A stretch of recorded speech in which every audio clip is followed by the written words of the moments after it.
need to bring out, and how to maintain the overall ecosystem of that area after we installing the certain renewable energy. This is what engineers need to think of. Yeah. So there is two methods. Do you agree? These two methods.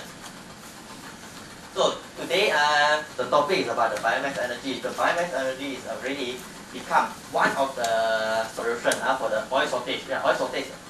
So we discover more and more oil shortage already no longer an issue. But the main issue is what the global warming and also the air pollution. So basically, we talk about the biomass energy, then people will relate with the biofuel and bioenergy. So biofuel and bioenergy normally is derived from the, like what you all mentioned just now, organic materials from the plant biomass, from the vegetable oil, from the animal waste, and also other waste that are available locally. We don't need to import any type of raw material or the resources. Then with the biomass energy, we can reduce the non-renewable sources and also reduce the harmful gas emissions, because biomass energy, or the biofuel or bioenergy are able to reduce the harmful gas emissions compared to the fossil fuel during the consumptions. So it is availability and renewability. Availability that what I mentioned is available locally from your local resources. Is domestic distribution. We can use that. For example, you see the certain country or certain region using that biomass. You don't need to follow. You just use the biomass that's available in your regions. Every region you have your own biomass sources. The thing is, you need to find what is the suitable technology or suitable technique to convert this or to make it feasible for this biomass into the other type of the biofuel or bioenergy. Or maybe sometimes it's not the biofuel or bioenergy, or some other value-added products. Can be other value-added products. So that why I mentioned in my courses I focus more on the biofuel and bioenergy, but at the same time I also like to some other type of the value-added product as well. So as we all know, because it's from the organic material, it's safer to handle, less toxic, and totally biodegradable. Then we talk about the biodegradable. Sometimes overall conversion process we are using the chemical. That is the thing. That is the critical part as well. So is it totally biodegradable or not? Yeah. So now currently, like I mentioned, the biomass already become one of the solutions together, like same with the solar energy, wind energy, and geothermal energy. So why biofuel and bioenergy? I think we discussed just now. It's totally availability and renewability. That's toxic. Okay. The most important thing is what can stimulate the rural development in agricultural industry. Because why? For the agricultural industry, like in Malaysia or most of the Southeast Asia country, we have a lot of agricultural plants. And also they don't know how to handle the waste, especially every year they will just burn it, and then will create more harmful emissions. Beside the burning of the fossil fuel, there are another type of the emission, which is burning of the agricultural waste. So with the proper technique that we can convert this biomass into the biofuel or bioenergy, you can stimulate the rural development. That means what? With that, the farmer can have some value-added product. They can sell it, and we can improve the income per capita for the farmer. And also, they have the more sustainable and effective way in order for them to handle the biomass waste. That's why this one is very important. Domestic distribution. You don't need to import any resources of any material. Reduce the greenhouse gas, save this one. And also, it can be used in the generator or engines or any system directly without modifications. This is why the benefit of using the biomass. Then the feedstock that available, like I mentioned in Malaysia and India, Malaysia and Indonesia, we have a surplus of the palm oil, so we are using the palm oil as one of the sources. Then like US, they have the corn and soybean. Corn and soybean. Brazil, they have the sugarcane and soybean. India, I believe they are using the sugarcane for the bioethanol, and the Jatopa, Colombia. So this one you can use it. The all available feedstock in your region or your country for the biofuel raw materials. So this is just the statistic, nothing much. So when we talk about the biofuel and bioenergy, if focusing on the liquid fuel, there are two types of the liquid fuel. One is what? The bioethanol, another one is the biodiesel. Bioethanol is going to replace the petrol. Then while the biodiesel is replacing the petrol. Still now, the US and also the Brazil are producing around 85% of the total world bioethanol. Because why? You see, why Brazil? Why Brazil? Alcohol. Yeah, why? They have high number of sugarcane is correct. Is one thing. Just one thing. Because many countries have high. I think there was 30 years ago there was some transition that happened in Brazil where they switched from petrol to ethanol. Correct. So, Why they switch? Petrol prices went up during Arab War caused the fossil fuel price rise in that. Correct. All are correct. Yes, correct. You see, petrol price going up, right? Petrol price going up is worldwide, but why Brazil only? Why Brazil convert only? Correct. They had abundant sugarcane production. Correct. They had availability. And one more thing is what? They totally don't have any fossil resources. For the country that have rich in the fossil resources, they will not think, why I need to find an alternative solution. You see, for the many country, if the country lack of something, they will find the alternative way to survive. Correct or not? Even they are in the difficult condition. So that is what make the Brazil, they are utilizing the ethanol because they are totally. Just now, all of you mentioned is correct. The fossil fuel price is increasing significantly 30 years ago. But for that day, and the Brazil totally don't have any fossil fuel. Totally don't have, So they had to need to find an alternative solution, which is the bioethanol. And they design their engine, cater for the bioethanol. 100%. Yes, 100%, up to 100%. So many countries cannot use up to 100%, but Brazil can. Because why? Because of their climate situation and also the location and also their country situation force them to find alternative solutions.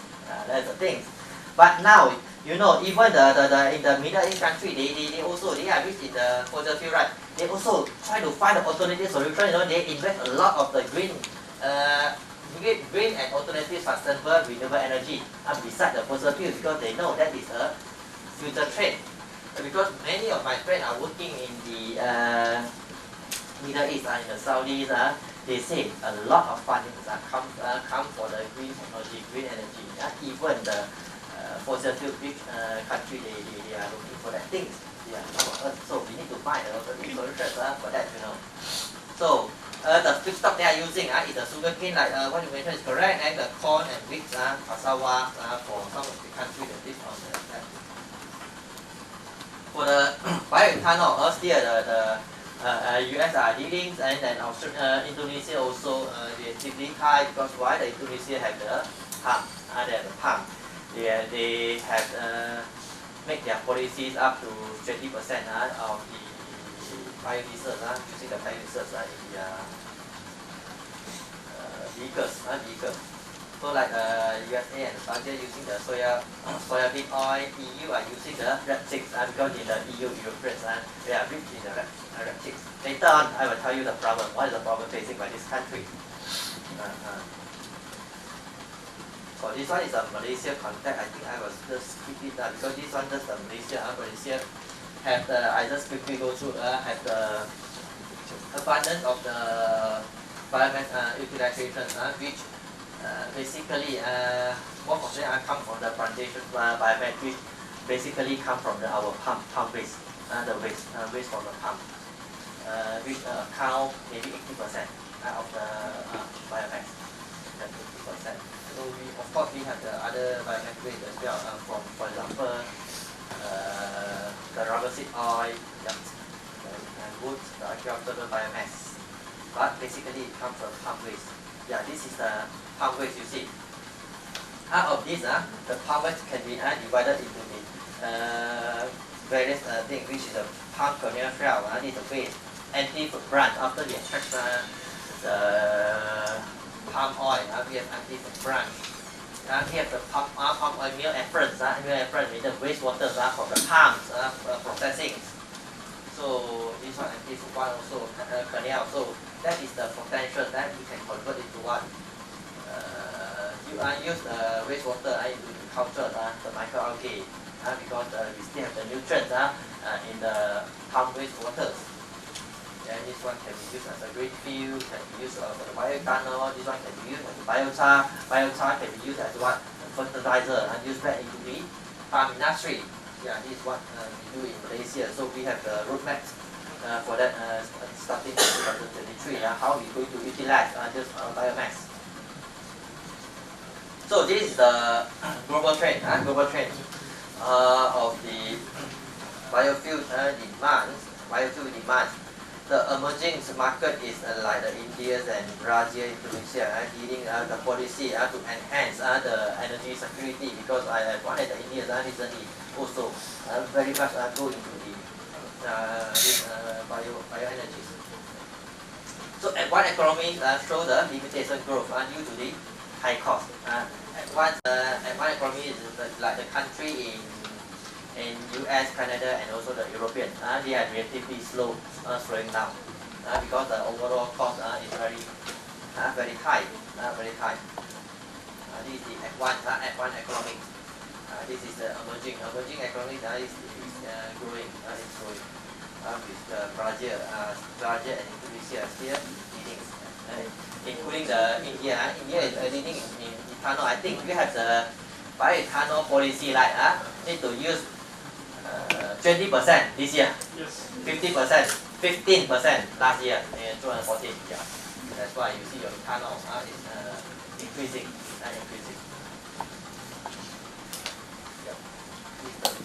Yeah, this one emerging. Yeah, I need the target for 20%, 20% by 2025. And need to reduce the dependency of the oil. Brazil also they are expanding into the biodiesel as well, because they already have the ethanol, but they want to make it advantage to 50% by 2024 last year. Indonesia want to increase it up to 35%. Currently they are using 20 to 25%. So I know that for Indonesia and Malaysia, we are plan to use the palm biodiesel up to more than 25%, but after the COVID, we are planning stop already. So due to all the high costs and also the COVID has a huge effects on the social and economic to the country and to the worldwide. But for the one country, they also they also still supporting the biofuel and bioenergy, but the domestic demand grow remain moderate already, not very fast. Because why?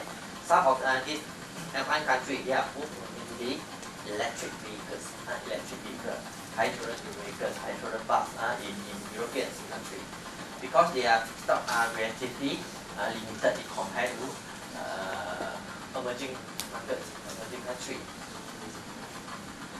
This one is the news that I captured. I think all of you are more familiar compared to me, so I don't want to go into the details already. This one is the your government make the mandate that 20% of the bioethanol is to implement by this year. That's the problem. Because what is the problem? Because previously, most of the feedstock I mentioned just now is what? Liver, the palm, sunflowers, what else? Rapeseed, sugar cane, sugar cane. These all are all the edible feedstock, edible feedstock. You see, just now I mentioned, you all also know the Brazil is the leading country for the bioethanol. But in 2011, they have the climate situation make their overall sugarcane production, you see, significantly make the overall bioethanol price increasing. So make their brand is clear. So due to the climate reason, due to increase there with the sugar price, and also the increase of the bioethanol production. So that is the main problem. I have one photo. Yeah, this one. You make it good photo, you see. So currently, currently we are using the edible oil. We are using the cornseed sunflower. Even the palm is edible oil, and also the coconut oil and others rapeseed or the oil. If the oil price is increasing, you are the investor, you are the farmer, you want to change into what? Change into the oil, right not? Then make the what? The people want to eat the food and the oil cannot, right? Cannot get, because you are trying to convert into the what? Fuel, correct not? Your fuel price is increasing. This one is a very realistic problem. So that is the main problem. So no, I can offer you a gallon of ethanol, you see. Because why? Ethanol price is higher. So when the fuel price is reduced, and then make the another problem also, make the overall production price is reduced significantly. Farmer will suffer as well, So how we going to take the balance between that? That's the thing that you think every country new thing. So what is the policy that need to make for the certain country? There are no any fixed rule that we need to use 100% to convert. So it depends on the country and depends on your climate of your region and your country. So every country is different because the condition of the country is also different. Because some of the countries rich in the fossil fuels, some of the countries not. Some of the countries are rich in the certain resources, some countries not. So it depends on the situation of the certain country. So how to make it balance between the demand of the food or demand of the fuel, of the food and also food. So what is the suitable policy for your country or for the certain country or for the certain region? That's the thing that you need to find a better. So another alternative like the what we can do, put aside for all the politics, the region problem, whatever problem. So for what we can do, we can move into the non-edible feedstock. For us doing the biofuel and bioenergy, all the edible feedstock we bring it as the first generation of the feedstock from the edible oil. For the second generation is from non-edible oil like the what? Jatofa, Ciba pentana is the cottonseed oil, the rubber seed oil. Or the third generation is the microalgae oil, with microalgae biomass and other type of the biomass. Because in Malaysia also, I think I told you, in Malaysia, we also have the ambition to turn into the palm into the biodiesel. I want to increase the percentage year by year. We also say facing a problem because why? The palm oil price suddenly increase. Yeah, make it not possible as well. Because currently we still remain 10%. Previously, 10 years back, we have an ambition, we want to put in a 20%, we want to increase year by year up to maybe 80% or to 100%. But facing these are problems. Yeah, that's the thing, this is the problem that facing. So we need to find the alternative, utilizing this non-edible oil or non-edible waste materials or the biomass waste convert into the certain problems.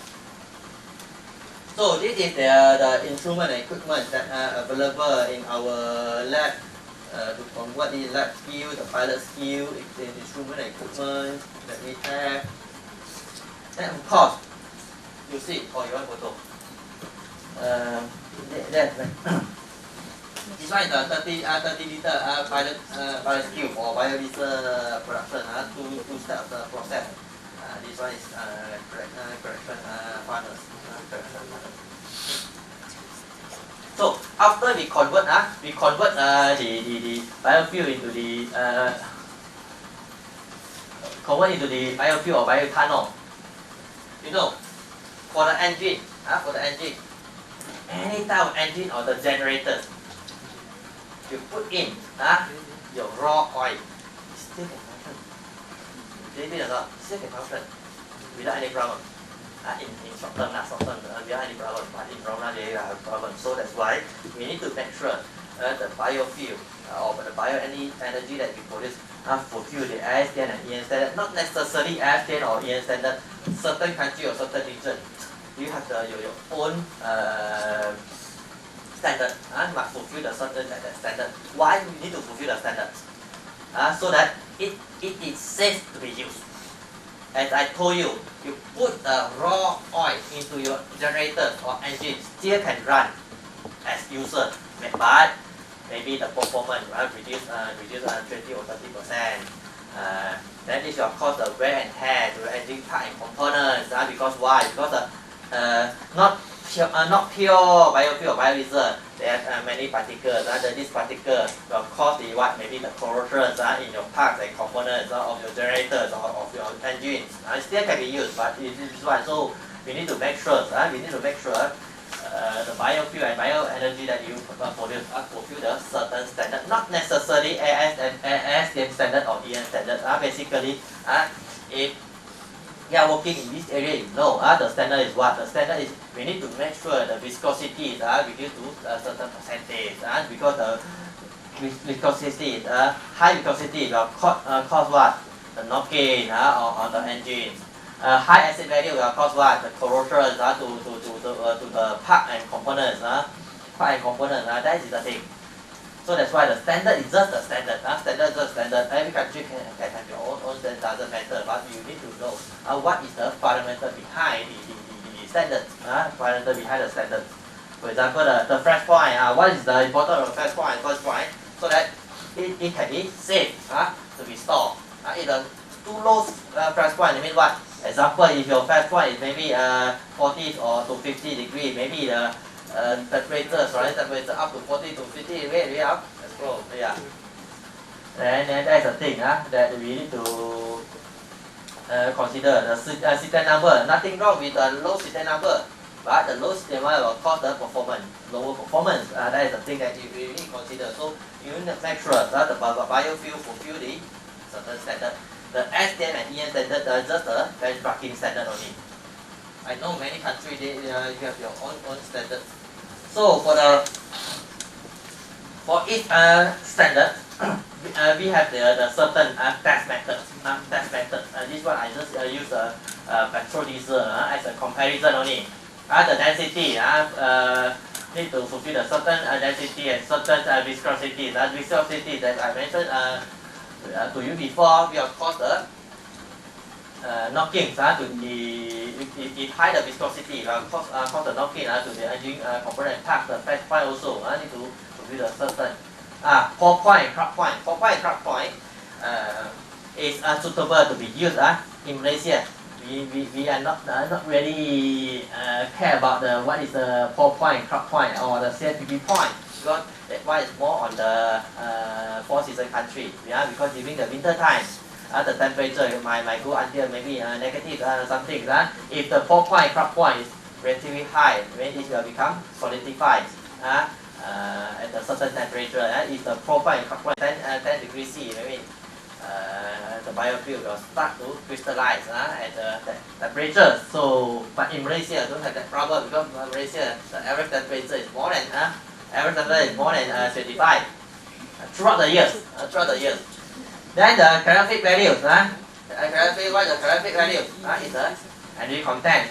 Is the higher calorific value, that means it can be the higher energy storage per liter. The oxidation strategy also relatively important, because it can be oxidized after the certain hours. So that it will affect your storage period. The acid value will cause the corrosions to the engine part and components.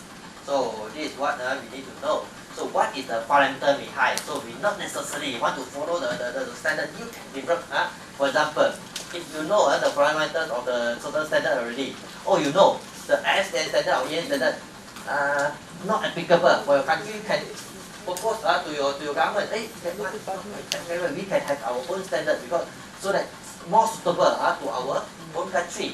Because that one the STN is basically more on the America's region, and EN standard is more on the European Union, suitable for their own climate.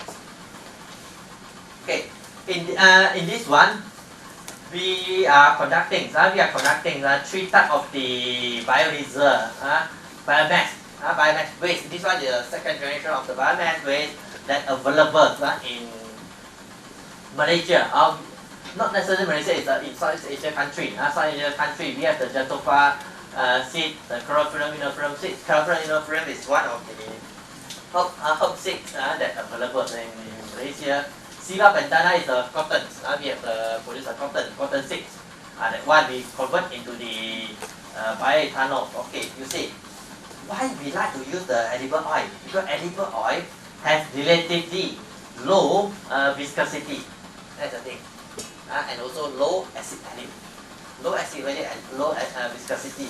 If we are using the non-edible oil or the non-edible oil or the biomass waste oil, normally we have the high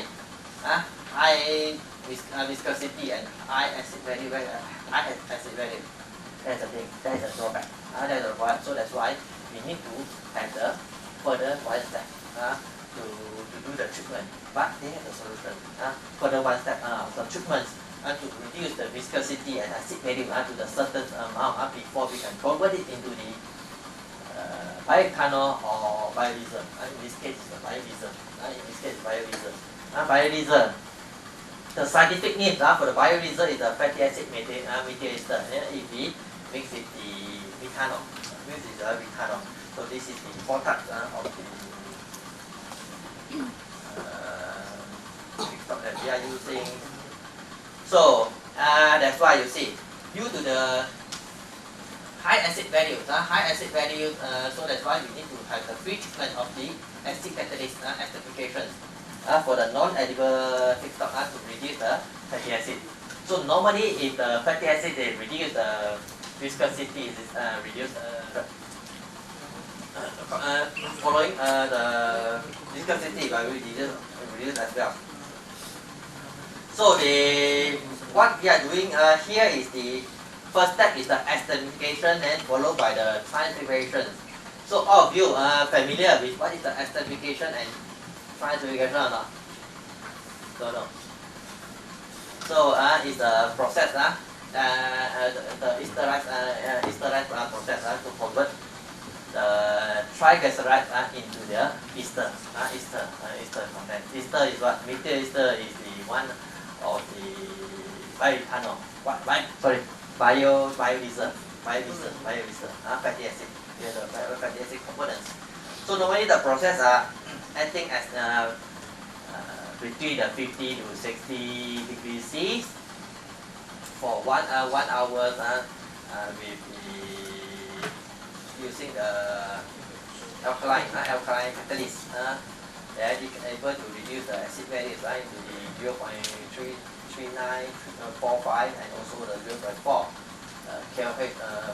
grams.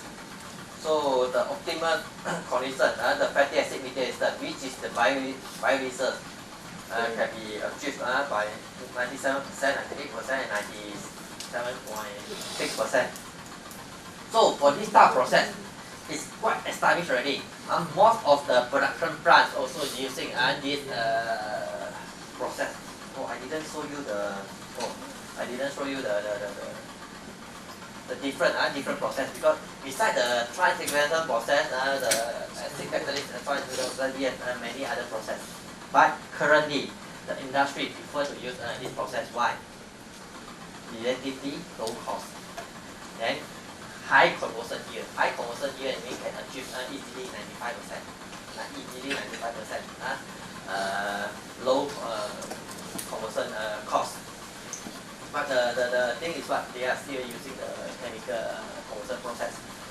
And also we will have the byproduct, glycerol as a byproduct. This I didn't show you the glycerol as a byproduct.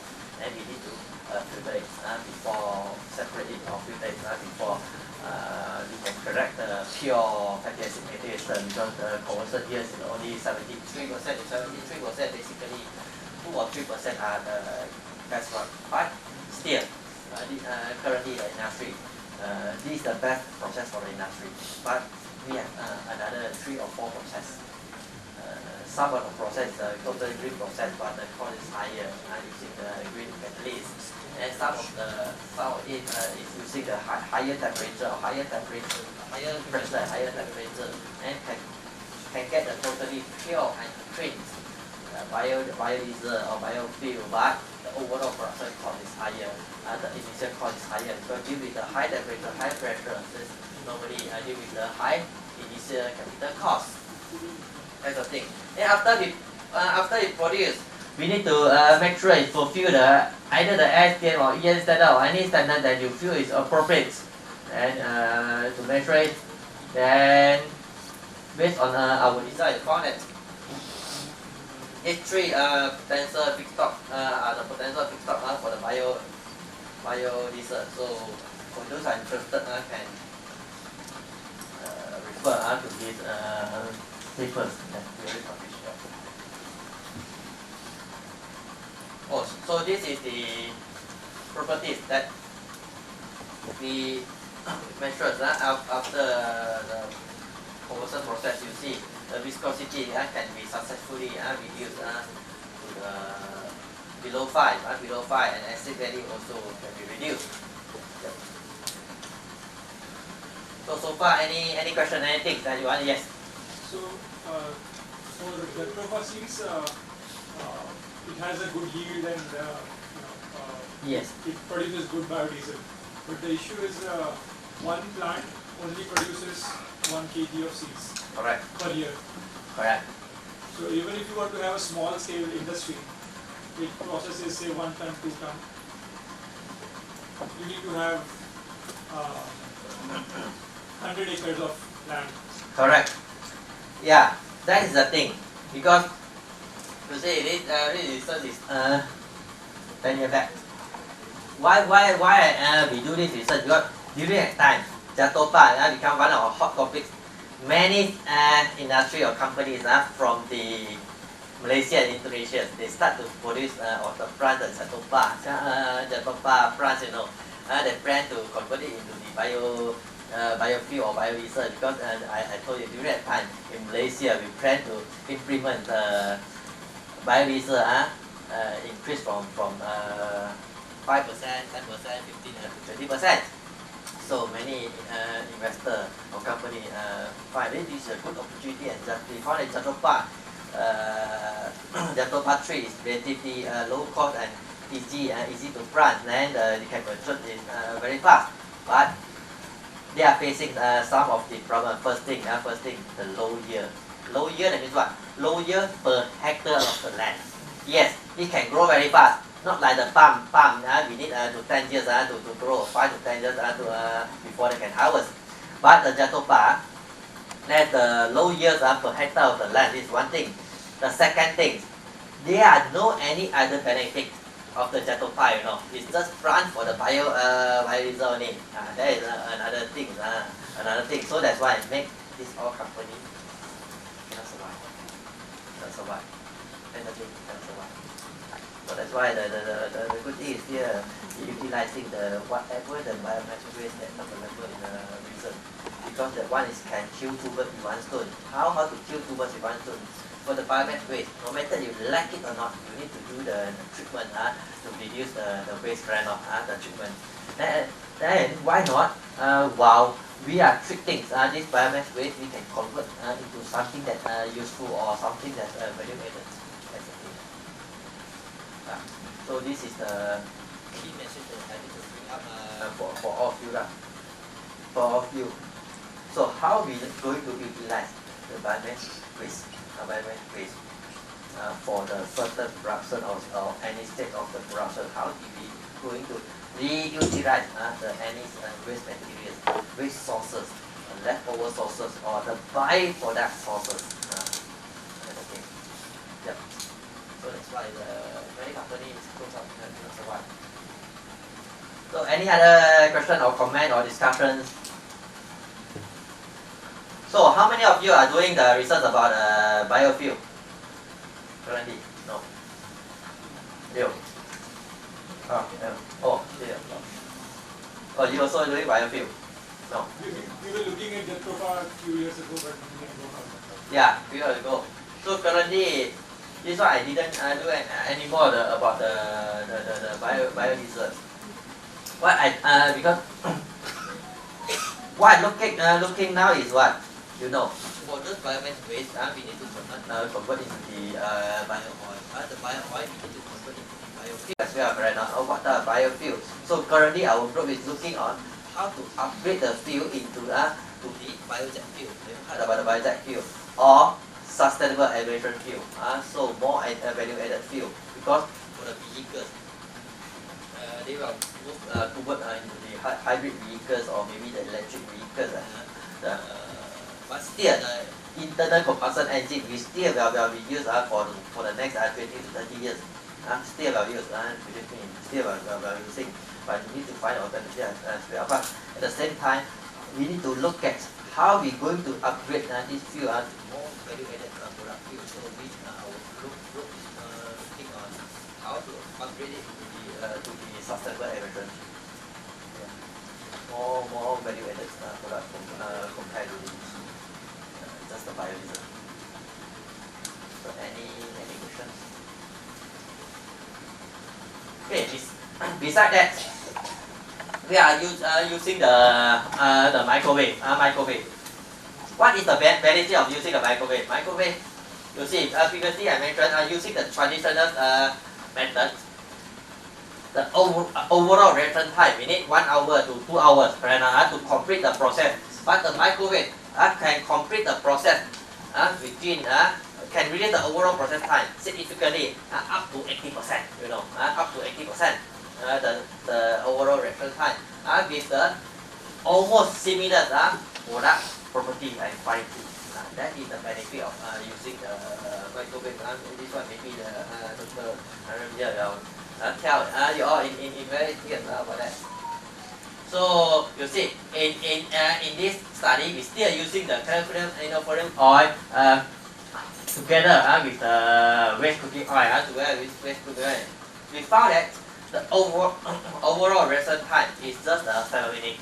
In order for us to get the optimum product, at the same time, the physicochemical properties also fulfill the FDA standard, and also we have the higher oxidation stability. Why we have the higher oxidation stability? Because for the traditional process, we need to continue heating at a relatively high temperature, which is around 60 degrees C for 1 or 2 hours. Make the oxidation stability poor. So that's why this one just 7 minutes. Just 7 minutes with the relatively low energy intensity. So microwave is one of the technology that in the future. But how we going to make sure the microwave can be distributed evenly for the mass production. This is what we need to think how to put the microwave. So that is the benefit of using the microwave. The reaction time can reduce significantly. It's one of the very energy efficient methods, because the microwave will go to the particle directly. Reaction with the direct the particle directly.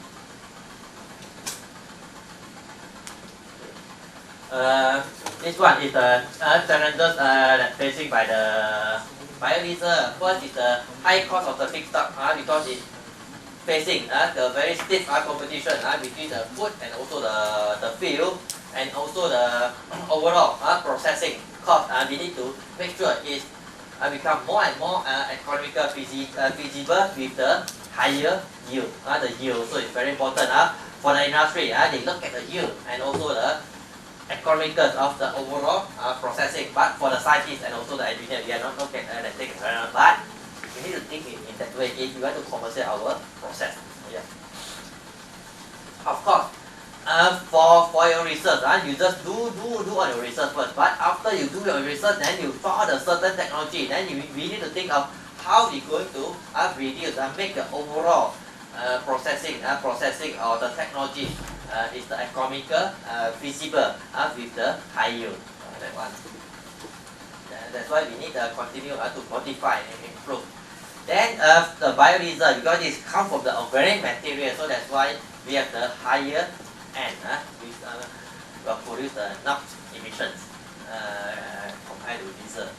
Then it's easy to have the biodegradable because it's the organic materials under the prolonged storage period. Then at the same time, we will cause the long-term engine problem to the engine part and component, make it some wear and tear in the engine component. These all things will be need to be overcome. But for the biodiesel, bioethanol engine in Brazil, don't have this problem because they already designed catered for the bioethanol. So that's why that's something that we need to think of how we need to design or develop the fuel that's as close as possible, close to the what? Fossil fuel. Because the fossil fuel is so suitable to be used in the current engine and current generator, correct not? So we need to what? Develop the fuel that closer to the fossil fuel, not the other way around. Not the other way around is what? We design the engine just for the biofuel, not that way. We design the fuel that closer to the fossil fuel, as close as possible, with the lower cost and higher yield. That is the thing that we need to do. This is another new topic. I think I don't want to start a new topic. This topic tomorrow. So still left some time. So any question, discussions? Yeah. Any question or discussions? Anything that I want to ask?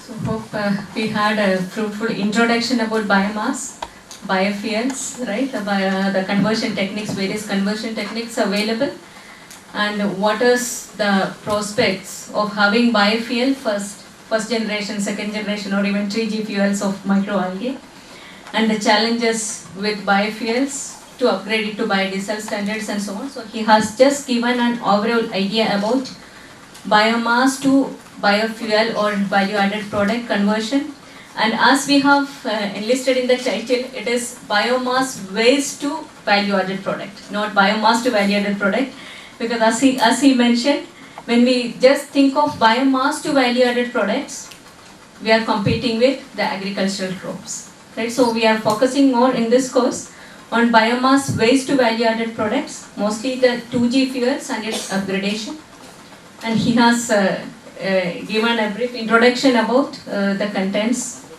or the biofuel conversion prospects.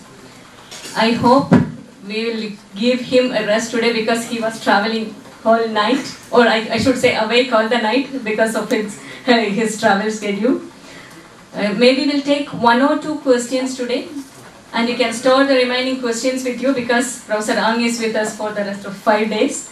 We can have more interaction later on. So just 1-2 questions, then we will leave for today.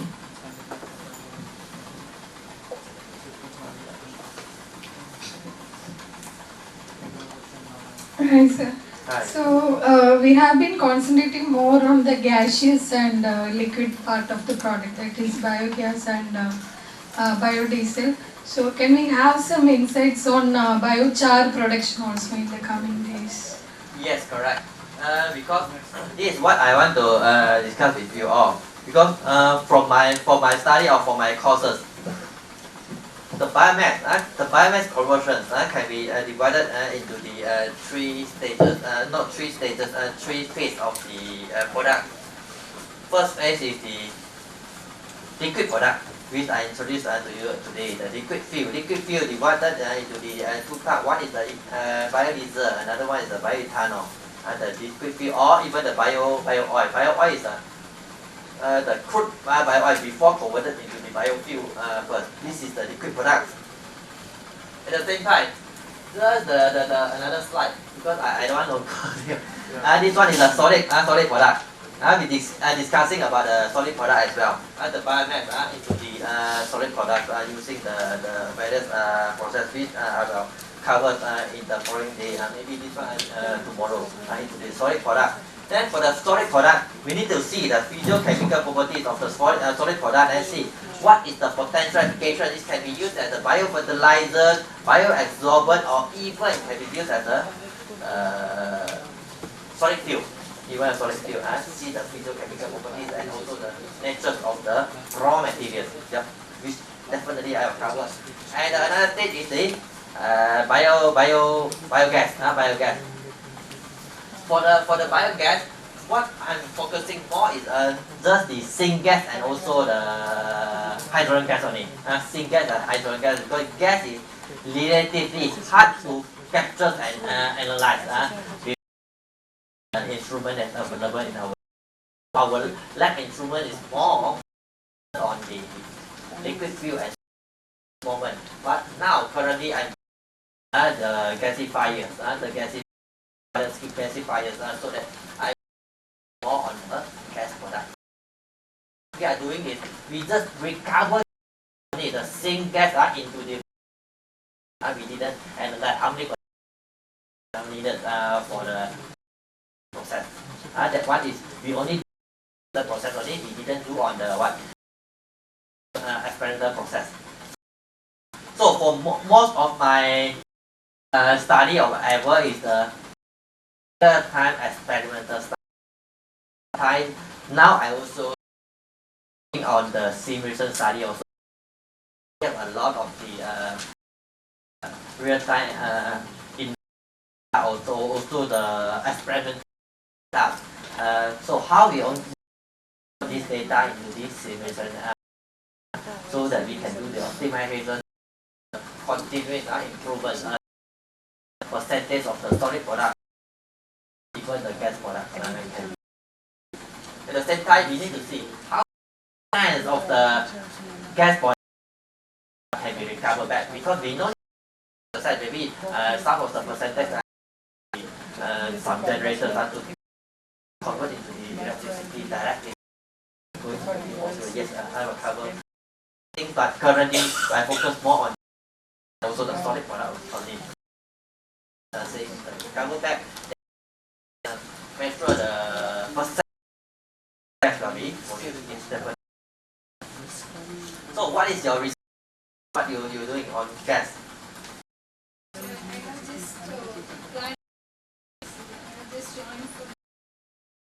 So what you trying to do for your microwave process from the biomass into what? Into biogas. What exactly, what If the slump might be possible on, it depends on the temperature. Get more on the solid product and also the gas. moisture content is Correct. Later on, maybe tomorrow, the moisture product, how can you obtain the moisture byproduct into some other valuable product? Yes, any other suggestions? Yeah. Question, maybe kindly interested about yourself. So that My name is Jaydeep. I'm from Rodra and I'm doing my in biotechnology. You have talked about yes.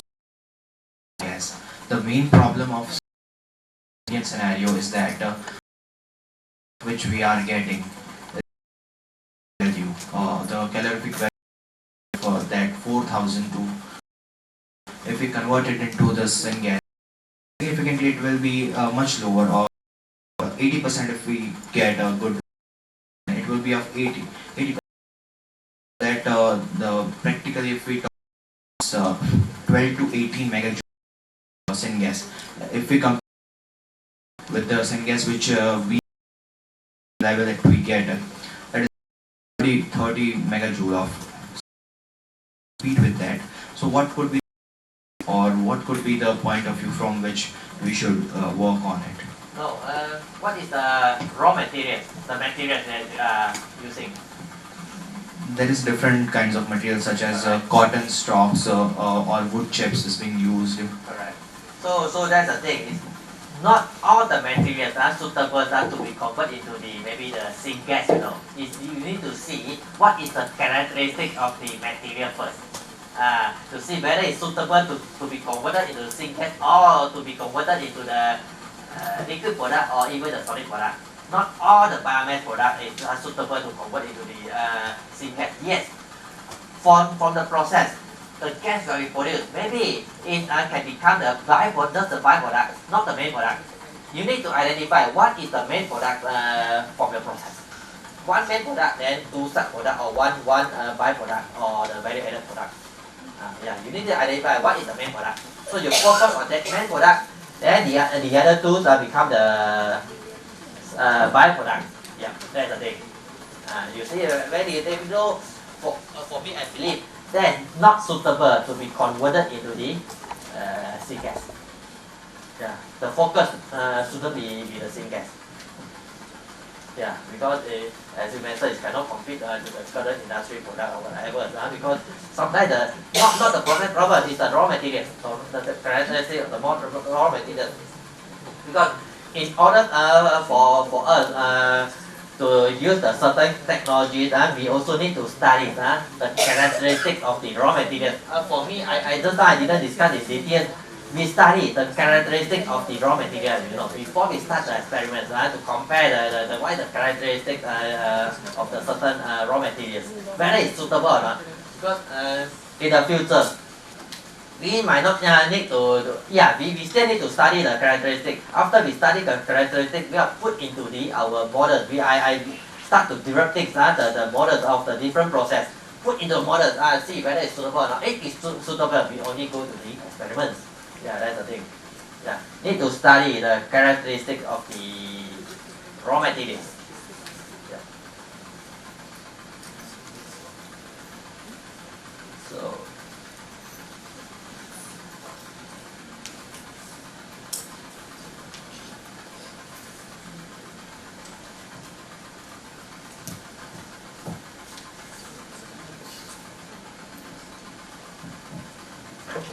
So thank you all. So we'll wind up the session for today.